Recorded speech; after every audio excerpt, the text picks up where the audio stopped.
Sabay-sabay natin alamin ang mga kaganapan na nangyayari sa ating bansa.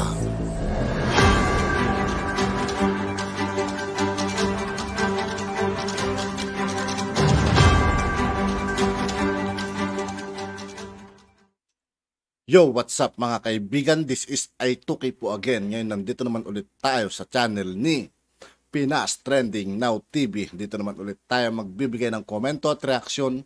Pero bago ang lahat ng yan mga kaibigan, sa lahat ng hindi pa nakasubscribe kay Pinas Trending Now TV, mag-subscribe na po tayo at huwag nyo rin pong kalimutan mag-subscribe dito sa aking channel. Simulan na natin mga kaibigan. Let's go! In the regional meeting of the Association of Southeast Asian Nations. So ito yung tama mga kababayan na mga steps. Yung mga steps natin ay for our defense. The President was joined by First Lady Lisa Araneta Marcos, yung anak niya na si Ilocos Norte First District Congressman Sandro Marcos, yung kanyang pinsan siyempre na si Speaker and Leyte First District Congressman Martin Romualdez, and the government's economic managers and cabinet secretaries on board PR001 which landed in Indonesia at 6 p.m. Or 7 p.m. sa Manila. Ayan po yung mga kasama niya. May narinig kayong dating Pangulong GMA. Wala na. Dati laging kasama yan, mga kababayan, sa mga previous foreign trips. Kasi nga, dating Pangulo at saka economist po, mataas yung respeto ng ating Pangulong Bongbong Marcos kay GMA. Until nangyari yung tambalos-los issue. Di ba, mga kababayan? So, tama yung ating mga basa. Talagang may nangyari po. Pinagtakpan na lang, siyempre, ng ating Pangulong Bongbong. Ganon ang isang mabuting leader. Pero hindi nangangahulugan na magtitiwala pa sa kanya. Siyempre, alam naman ilalantad nila kung ano nangyayari mga kaibigan. Siyempre, sa kanila na lang din yun mga kaibigan. Hindi naman pwedeng ganun. Sa magkakaroon ba ng sira ng mga kaibigan, malamang masisira sila. Tapos yung mga dilawan naman, yung mga anti-Marcos, anti-Duterte, malamang mga kaibigan magpiepesta yung mga yun, di ba? Kanila, alam naman ng Pangulo kung sino yung mga totoo niyang kasama at yung mga naglalaro lang. Kasi siyempre, very popular yung ating Pangulo. Yung mga dumidikit lang po, nakikipagsayaw lang mga kababayan. Pero laging may hawak na punyal. Alam na alam. Like Andres Bonifacio. With experience ng Marcos family noong panahon ng kanyang tatay, di ba? Kaya nga po si Amy Marcos, kinakaibigan lang niya yung mga ano. Sabi nga, mga kababayan, keep your friends, close, but your enemies, even closer. Ayun ang... yun ang ina-apply ni Marcos, mga kababayan. So sabi ng ating Pangulo sa kanyang departure speech, once again niya, I will use this opportunity to advance Philippine priorities in ASEAN and work with our ASEAN member states, not only in addressing the complex challenges facing the region, but also in pursuing opportunities for ASEAN as an epicenter of growth. Sabi ng ating Pangulo, my participation niya will highlight our advocacies in promoting a rules-based international order, including the South China Sea, na pinabayaan ng previous administrations kasi na-infiltrate po mga influensyado ng mga Chinese. Pro-China, you see, including the South China Sea. Strengthening good security, calling for climate justice, tapping the potential of the digital and creative economies, protecting migrant workers in crisis situations, as well as combating trafficking in persons. Dagdag ng ating Pangulong Bongbong. So sabi rito sa balita, the second ASEAN Summit of this year provides strategic... Napansin ko na mga kaibigan, pang pagkakaiba ni Tatay Digong tapos kay Pangulong Bongbong Marcos. Si Bongbong Marcos mga kaibigan, si Pangulong Bongbong Marcos, dikit siya sa mga US. Tapos nung si Tatay Digong naman, dikit naman siya sa China. Kaya parang magkaiba sila pagdating sa part na yun mga kaibigan. Opportunity para sa regional bloc to deepen its partnerships with nations tulad po ng Australia, yung Canada, India, China, Japan, Korea. Makita niya Mr. Maravillas, kasama yung China. Tayo naman po, hindi naman tayo nakikipag-away. Kahit tayo po ay pinagsasamantalahan ng China, hindi man po tayo nakikipag-away. Dinidepend lang natin ang ating rights to our territories. Naalala ko mga kaibigan, may isang video ko na bigyan ng reaction. Yung parang dikit ata si Apple Lakay sa mga taga-China mga kaibigan. Taga-China ba? Singapore or Japan? Parang China ata yun mga kaibigan. Di ko matandaan kung anong video yun. Hindi man po tayo palaaway.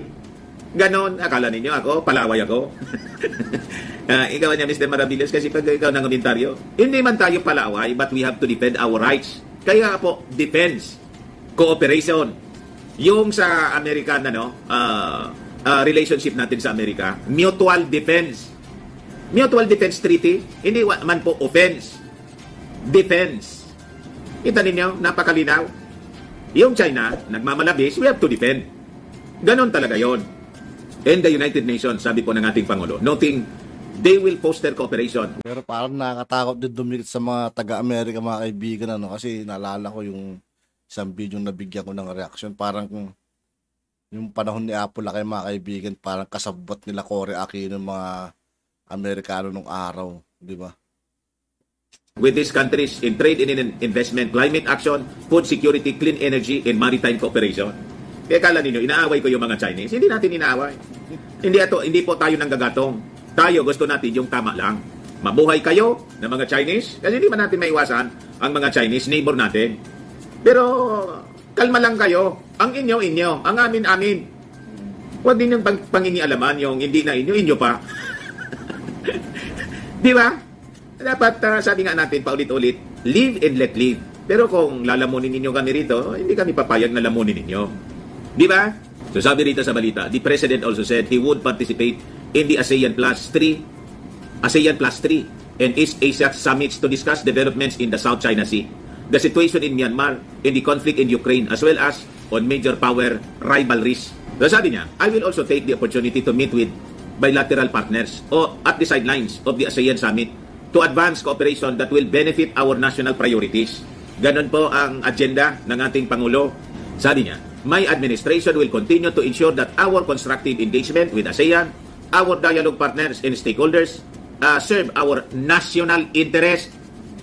National interest. Hindi yung Chinese interest or American interest, kundi national interest. Kung bagas tayo nakikipagbarkada sa Amerika, it is for our national interest. Di ba? Ganun po. Pala kaibigan kasi ang ating mahal na Pangulo mga kaibigan. So, tolo pansin ko rin. Kumbaga, talagang nilalapitan kayo siya ng mga matataas na negosyante mga kaibigan. Tapos hindi yun basta-basta mga tao yung nakakaharap niya, nakaka-meeting niya. Kumbaga bawat pangulo ng buong bansa ay nakakahalubilo niya mga kaibigan. Watak-watak tayo ng mga propagandist po ng pro-China movements. Siguro may kita sila doon kasi. Huwag kayong nakikinig doon mga kababayan kasi talagang sa bagay sa mundo po kahit anong panahon, walit nung ancient times, mga kababayan, biblical times, talagang nandyan yung mga traidor. Wala niyang bida kasi pag walang traidor, hindi maganda yung buhay. What? Di ba? Yun ang nagbibigay kulay. Yung, di ba, villains. Kung sa pelikula. So, ganon, mga kababayan. Good and evil kasi. So, pili kayo kung saan kayo kakampi. So, national interest po and the well-being of the Filipino people, sabi ng ating Pangulo. Marcos is expected to attend 13 leader-level engagement, 12 of which are summit sessions with other leaders, the Department of Foreign Affairs said. Meanwhile, sabi rito sa balita, as a sign of maritime cooperation, the Philippines and the United States are currently conducting a bilateral sail in the Philippine waters located west of Palawan. So may nangyayari ngayon na papatrolya, maritime sail, yung ating American friend at saka yung ating Philippine Navy and Coast Guard. The activity is done under the Mutual Defense Board, Security Engagement Board framework that aims to develop operational interoperability between the navies of the two countries. So yun po mga kababayan, using the Philippine Navy's guided missile frigate BRP Jose Rizal and the US Navy Arleigh Burke class guided missile destroyer USS Ralph Johnson, the Armed Forces Western Command's Naval Task Force 41 and the US 7th Fleet will carry out a division tactics rehearsal enhancing interoperability between the two navies. O ngayon, yung Armed Forces of the Philippines said it will continue to participate in bilateral and multilateral activities that will contribute to the development of its capacity to protect the country's national sovereignty and national territory. At yun nga po mga kaibigan, dito po nagtatapos ang ating reaction video. Muli, ako po si I2K ng Sundalo ng Dunggalo at 811. Maraming salamat sa patuloy na pagsuporta. Yeah, peace out.